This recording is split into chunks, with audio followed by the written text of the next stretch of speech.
இங்கே பேசிய முனைவர் கே மேசக் ராஜா அவர்களும் நம்முடைய முன்னாள் அமைச்சர் சகோதரர் பெஞ்சமின் அவர்களும் பல கோரிக்கைகளை இந்த நிகழ்ச்சியின் மூலமாக என்னுடைய கவனத்திற்கு கொண்டு வந்தார்கள்.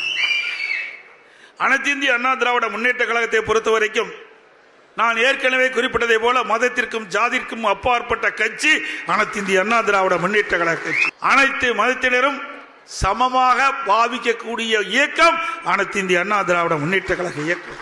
அண்ணா திமுக பொறுத்தவரைக்கும் ஜாதியும் பார்க்க மாட்டோம், மதத்தையும் பார்க்க மாட்டோம்.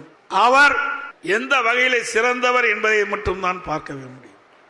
ஆகவே அனைத்து இந்திய அண்ணா திராவிட முன்னேற்ற கழகத்தை பொறுத்தவரைக்கும் அனைத்து மதமும் சமமாக கருதக்கூடிய ஒரு இயக்கம் அண்ணா திமுக இயக்கம் என்பதை மீண்டும் ஒரு முறை வலியுறுத்தி, அதேபோல மாண்புமிகு புரட்சித் தலைவி அம்மா அவர்கள் தான் பெற்ற கல்வியும் நாணமும் கிறிஸ்துவ கல்வி நிறுவனங்கள் மூலமாக பெற்றதாக பெருமிதத்தோடு பல மேடைகளிலே கூறியுள்ளார். மாண்புமிகு அம்மா அவர்கள் கிறிஸ்துவ பெருமக்களை நேசித்தோடு வல்லம ஒவ்வொரு ஆண்டும் கிறிஸ்துமஸ் விழாவை அனைத்து இந்திய அண்ணா திராவிட முன்னேற்ற கழகத்தின் சார்பில் அனைவரோடும் இணைந்து கொண்டாடி மகிழ்ந்தார். சிறுபான்மை மக்களுக்கு அரசின் மூலம் எண்ணற்ற திட்டங்களை வகுத்து பல்வேறு நன்மைகளை கிடைக்கும்படி செய்தார்.